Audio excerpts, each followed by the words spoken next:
இந்த தங்கமயிலே திருந்தணும்னு நினைச்சாலும் கண்டிப்பா தங்கமயிலோட அம்மா தங்கமயில திறந்து விட மாட்டாங்கன்னு நீங்களும் நினைச்சீங்கன்னா மறக்காம இந்த வீடியோக்கு ஒரு லைக் பண்ணி உங்க ஆதரவை தெரிவிங்க. பாண்டியன் ஸ்டோர்ஸ் அப்கமிங் ப்ரோமோல என்ன நடக்க போகுதுங்கிற ப்ரெடிக்ஷனை இந்த வீடியோல பார்க்கலாம். பாண்டியனோட பிறந்தநாள் அன்னைக்கு பாண்டியன் வீட்ல இருக்க எல்லாருமே கோயிலுக்கு குடும்பமா கிளம்பி போறாங்க. போன இடத்துல சக்திவேலையும் குமார பாக்குற பாண்டியன் வீம்புக்குனே அவங்களை வெறுப்பேத்தணுங்கிறதுக்காக குடும்பத்தோட சேர்ந்து அங்கனுக்குள்ள நின்று பேசிக்கிட்டு போட்டோ எடுத்துக்கிட்டு இருக்காங்க. அதோட பாண்டியன் விடாம யாரையோ சொல்ற மாதிரி சக்திவேலையும் குமாரையும் பார்த்து ஊர்ல நிறைய பேர் என்ன அனாதை பையன் சொல்லிக்கிட்டு இருந்தாங்க. இனிமேல யாரும் என்ன அனாதன்னு சொல்ல முடியாது. எல்லாருக்கும் இப்ப தெரிஞ்சிருக்கும் என் குடும்பம் எவ்வளவு பெருசு அப்படின்னு. 3 பசங்களுக்கும் கல்யாணம் பண்ணி பார்த்துட்டேன், மகளையும் கட்டி கொடுத்துட்டேன், ஊர்ல சொந்தமா கடையும் வச்சாச்சு, இடமும் வாங்கி போட்டாச்சு. இதுக்கு தான் மத்தவங்களுக்கு நல்லது நினைக்கணும். மத்தவங்களுக்கு நல்லது நினைச்சாதான் நமக்கும் நல்லது நடக்கும். என் குடும்பத்துக்கு கெடுதல் நினைச்சவங்க எல்லாரும் அவங்க வீட்டுல எந்த ஒரு நல்லதுமே பண்ண முடியாம முழிச்சுக்கிட்டு தான் உட்கார்ந்து இருக்காங்க. எனக்கு கெடுதல் நினைச்சாங்க, ஆனா என் வீட்டுல கூட நிறைய விசேஷம் எல்லாம் நடந்துருச்சு. ஆனா கெடுதல் நினைச்சவங்க வீட்டுல எதுவுமே நடக்க மாட்டேங்குது அப்படின்னு சொல்லிட்டு குமார் குத்தி காமிச்சுக்கிட்டு இருக்காரு. இதை கேட்டு டென்ஷன் ஆகி குமார் அடிக்க போறாரு. அப்ப சக்திவேல் குமாரை தடுத்து நம்மளை வெறுப்பேத்தணுங்கிறதுக்காக தான் பாண்டியன் இதெல்லாமே பண்ணிக்கிட்டு இருக்கான், நீ அவசரப்பட்டு எதுவும் பண்ணாத, அமைதியா உட்காரு அப்படின்னு சொல்லிட்டு உட்கார வைக்கிறாரு. அதோட விடாம சக்திவேல் அவர் பங்குக்கு குமார் கிட்ட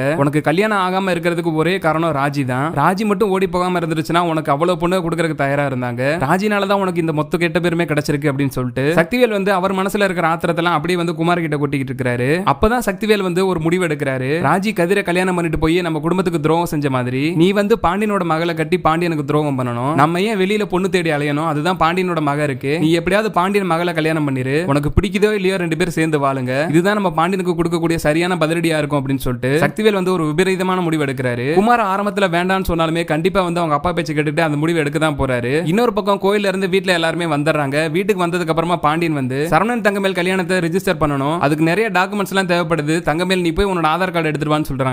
ஆதார் கார்டு எடுத்து கொடுத்தோம்னா அதுல வயசு நமக்கு கூட இருக்குங்கிறது எல்லாருக்குமே தெரிஞ்சிடும். அந்த உண்மை மட்டும் தெரிஞ்சிருச்சுன்னா வீட்டுல ரொம்பவே பெரிய பிரச்சனை ஆயிரும். என்ன நடந்தாலும் ஆதார் கார்டு மட்டும் கொடுத்துட கூடாதுங்கிறதுல தங்கமேல் ஒரே பிடிவாதமா இருக்காங்க. ஆதார் கார்டு இங்க இல்ல வீட்டுல இருக்கு அப்படி இப்படி சொல்லி தங்கமேல் சமாளிச்சாலும் வீட்டுக்கு போன் பண்ணி யாரையாவது எடுத்துட்டு சொல்லுமா அப்படின்னு சொல்லிட்டு பாண்டியனுமே ஆதார் கார்டு வாங்குறதுல குறியா தான் இருக்காரு. இதனால வேற வழியே இல்ல, தங்கமேல் ஆதார் கார்டு விஷயத்துல பாண்டியன் குடும்பத்துக்கிட்ட மாட்ட தான் போறாங்க. கூடிய சீக்கிரமே தங்கமேல் மாட்டாதான் கதை இன்னுமே விறுவிறுப்பா போகணும்னு நீங்களும் நினைச்சீங்கன்னா மறக்காம இந்த வீடியோக்கு ஒரு லைக் பண்ணி உங்க ஆதரவு தெரிவிங்க.